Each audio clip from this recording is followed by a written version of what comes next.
Hey everybody, my name is Scott, and today we're starting a series called Sounds of the Season. And we're going to be talking about some old, familiar, favorite Christmas songs, some of the meaning behind them, some of the stories behind them, and finding some of the stories of hope that are within them. So today, Pastor Jim is going to be talking to us about the song O Come, Emmanuel. And if you don't know it, we're going to play it for you now. O come, Emmanuel,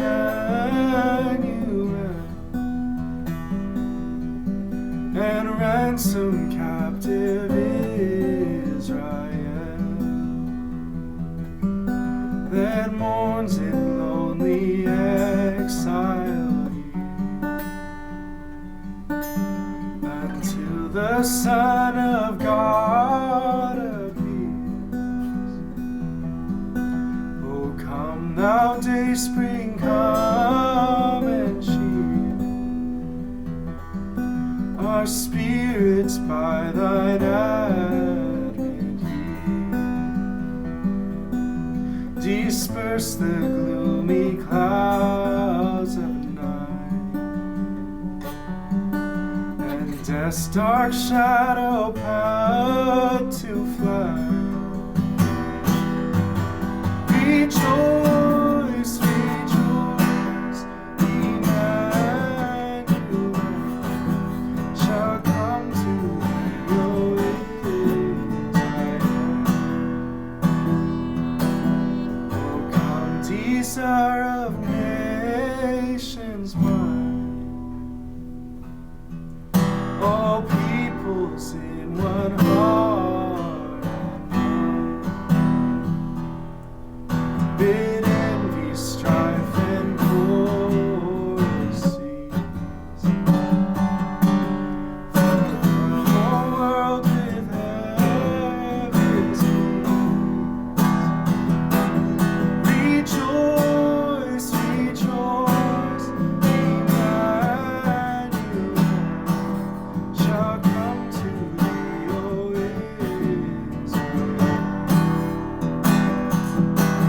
Rejoice, rejoice, Emmanuel shall come to thee, O Israel. Shall come to you, O Israel.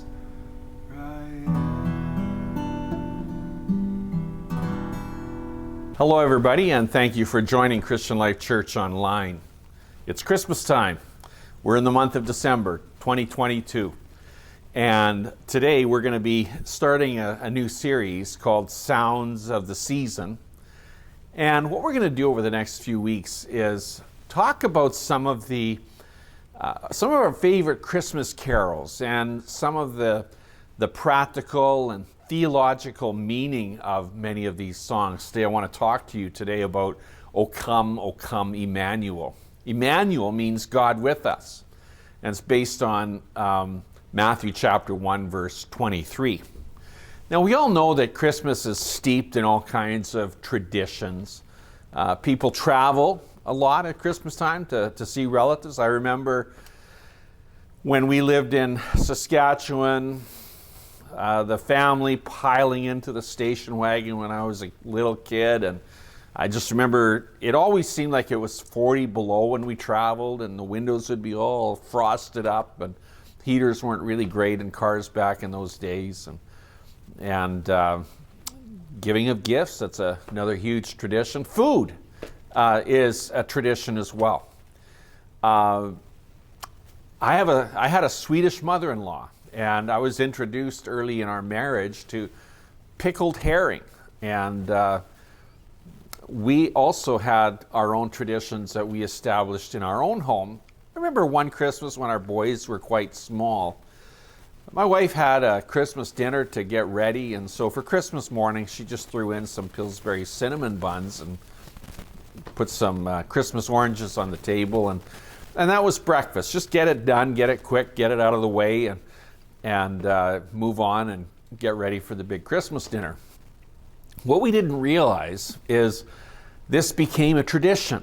We did it year after year, and in our children's minds, it became this important tradition, part of Christmas. For us, it was just convenient. Well, one year in 2009, we forgot to get the Pillsbury cinnamon buns, and our kids referred to that Christmas as the debacle of 2009 Christmas. Christmas morning, they were out, shopping at 7-Eleven trying to find Pillsbury cinnamon rolls. Well, we have traditions that we establish, sometimes intentionally, sometimes unintentionally. Sometimes we have traditions we don't even know why. We have wonderful, traditions at Christmas time that we probably all partake of. Like, I don't listen to Christmas music in July, but we all seem to enjoy it in December. And our playlist changes in December. The tunes we listen to over the radio oftentimes change in December. The kind of movies we watch change in December. We're, into Hallmark movies and whatever else is popular. Classics like It's a Wonderful Life, Elf, maybe more modern day, Home Alone. One of the most famous Christmas songs, the most popular Christmas song, the biggest seller of all time, is White Christmas by Bing Crosby. Over 50 million copies have been sold. Now, it's not just the most popular Christmas song, it's the most popular, highest selling song of all songs. And then we have popular Christmas carols, Silent Night, O Little Town of Bethlehem. And today I want to talk about O Come, Emmanuel. It really is a song of great significance, and it lays out some meaningful, practical, and theological truths. And I think they're worth considering at this time of the year. I want to talk first of all about the origin and the background of O Come, Emmanuel. It dates back 1,200 years. It came into fruition, into being, with monastic origins back, if you can believe it, in the 8th or 9th century. And then it was composed into Latin in about the 12th century. And in 1851, it was translated into English by John Mason Niels. It actually has 7 verses. Now, rarely do we ever sing 7 verses of a Christmas song. And it is, as I said a moment ago, based on Matthew chapter 1, verse 23, where it says, Behold, a virgin shall be with child and shall bring forth a son, and they shall call his name Emmanuel, which means God with us. Emmanuel means God with us. It's a song that has many descriptions of Jesus. It obviously describes him as Emmanuel, but as you go through each of the verses, there's other references to Jesus. He's called the Lord of Might, the Rod of Jesse, Dayspring, Key of David, Wisdom from on high, and Desire of nations. Now, the gospel is very simple, but it's interesting that Jesus is also referred to in these other terms. The second point I want to make today is Emmanuel is not just a name. Now, maybe you've never really thought of that before. Emmanuel is not just a name. It has a meaning. It means God with us. And when you look at Emmanuel in Scripture, it's not just a name. Emmanuel is an experience. People experienced Emmanuel. They experienced the presence of God. It speaks of the ability of people to experience the intimacy, the closeness, and in many cases, the help of God. To us as believers, God is not just an idea, not just a concept, not just a distant deity. He is close to us. When we think back to the Old Testament, God was close to people. Abraham in the Old Testament experienced God? Well, actually, you go back before that, Adam and Eve. God used to walk with them in the garden and talk to them. So then we fast forward, and Abraham experienced God's closeness in his life. He walked and he talked with them. Isaac and Jacob experienced God. Moses, it was common for him to have conversations with God. He just communicated with them, and God communicated back to him. God was with him. Emmanuel, it was an experience. It wasn't just a name, but they actually experienced God with them. And there are promises of him being with us. In Exodus chapter 33, verse 14, it says, "My presence will go with you." In Isaiah 43:2, "When you pass through the waters and fire, I'll be with you." We also look at other Old Testament characters like Noah, Jonah, King David, Solomon. God was with all of them. And he had relationship with them, and he talked to them, and they communicated with him. God sent his son Jesus to be God with us, to be our Savior. He sent his Holy Spirit to be our comforter, to be with us. Emmanuel, God with us. When we look in the New Testament, we see God was with the apostles. He was with Paul and Silas in prison. And I don't know what you're going through. I don't know what your day is like or what the season of life is like, but I want to say to you that God is with us, and he's our Emmanuel. Third thing I want to mention here as we look at this grand old hymn is Emmanuel is God in action in our lives. He intervenes in our lives. God is involved in our lives. And we can experience his love and his presence, his power, and his closeness every day. He says, "Never will I leave you, never will I forsake you." See, the problem with religion is it gives people sometimes a false sense of being right with God. The problem is that people will oftentimes lean on religion and doing good and being good, or maybe doing things for God that they think he wants them to do. And the problem with that is that you can do all of that stuff and not experience Emmanuel, not experience God with you, not experience the closeness and the intimacy of God. You can do all of that stuff and not even have a relationship with God. We can follow rules. We can try to live up to other people's expectations, religion's expectations, and all of this in an effort to please God, but it will never replace intimacy with God. People get caught up in the idea that they think if I'm doing all the right things, then I'm going to be okay with God. No. You can have religion without relationship. But we need to have relationship. We need to know Emmanuel, God with us. And you can have religion and not know Jesus.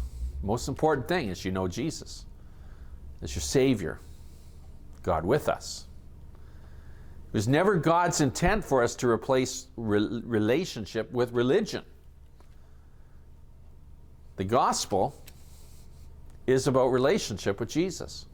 For God so loved the world that he gave his only begotten Son, that whoever believes in him would not perish but have everlasting life. The gospel is about God sending his Son Jesus to have a relationship with us and to bridge that gap, that distance between us and God that was created by sin.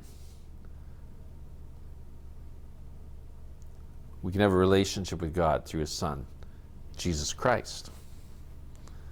We have eternal life because of Jesus. What does this mean to us? Well, I think a practical application of this whole thing of God being with us, of Emmanuel, is that in life we can experience the comfort, the protection, God defending us, helping us deal with temptation, helping us forgive when people have hurt us, helping us endure trials, troubles. And at the end of the life, in death, Jesus ushering us into heaven.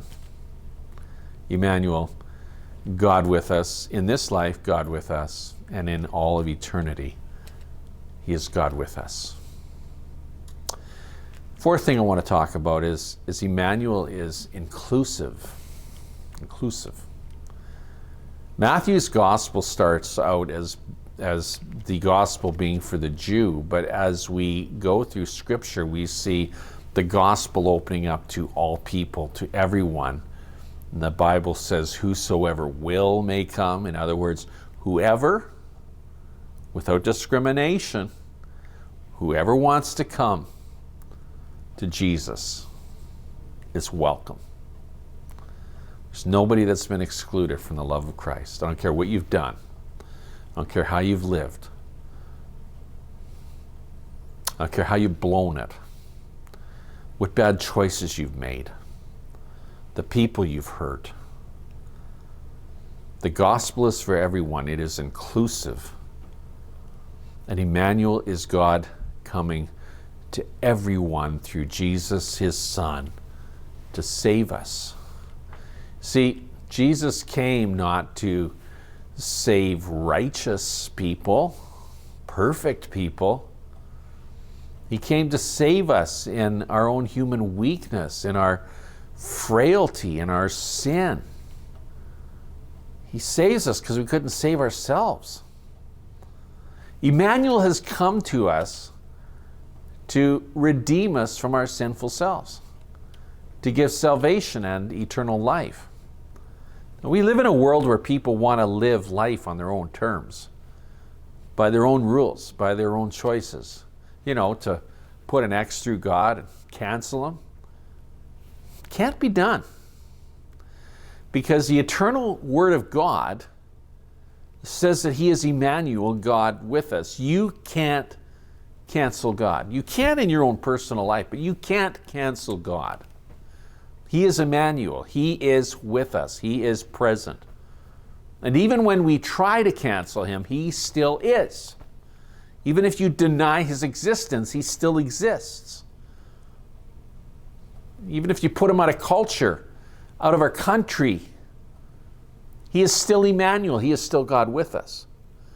And there's nothing that man can do to alter the reality of Emmanuel, of God with us. So, a few closing words. Do you know Emmanuel? Have you experienced Emmanuel? Daily are you experiencing Emmanuel, God with us, God with you? Perhaps the wear and tear of this past year has wearied your soul. Maybe your relationship with God's been replaced with religion. Maybe you've been kind of going through the motions. Maybe you know God and you love God, but you haven't been feeling particularly close to God. Many Christians go through the experience of not feeling as close as they once did. And my prayer for you today is that this Christmas would be a season for us to reflect on the truth that God loves us, that He is with us, He wants to be close to you, and no matter what you're experiencing, God is with you in the midst of it. Emmanuel is not just a name, it is the promise of His presence. Emmanuel is to be our experience of God. Let me pray with you. Heavenly Father, I pray that whoever's listening, whoever's watching today, would experience Emmanuel, God with them, this Christmas season. They would experience salvation through Jesus Christ, hope of eternity, hope of eternal life, and your presence in a very real way. I ask this in Jesus' name. Amen. Well, thank you for joining us again. We're going to be continuing to talk about the sounds of the season in the next few weeks. If you want to get in touch with us, if you want to check out Christian Life Church, you can go to clcwinnipeg.ca and check out our website. We'd love to hear from you.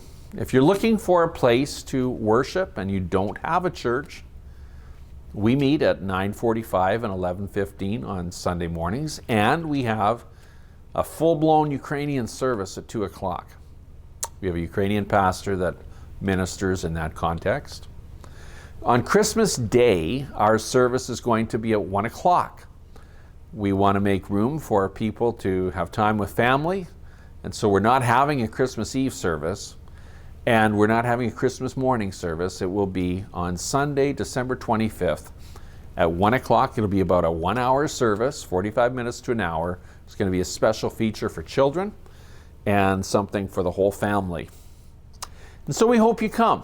If you're in Winnipeg, if you're free, if you don't have a place to go, we'd love to have you. Come check us out. We'll make you feel welcome. We'll make you feel loved. And hopefully you'll leave church with a smile on your face saying, hey, that was a great time. It was really great to go there.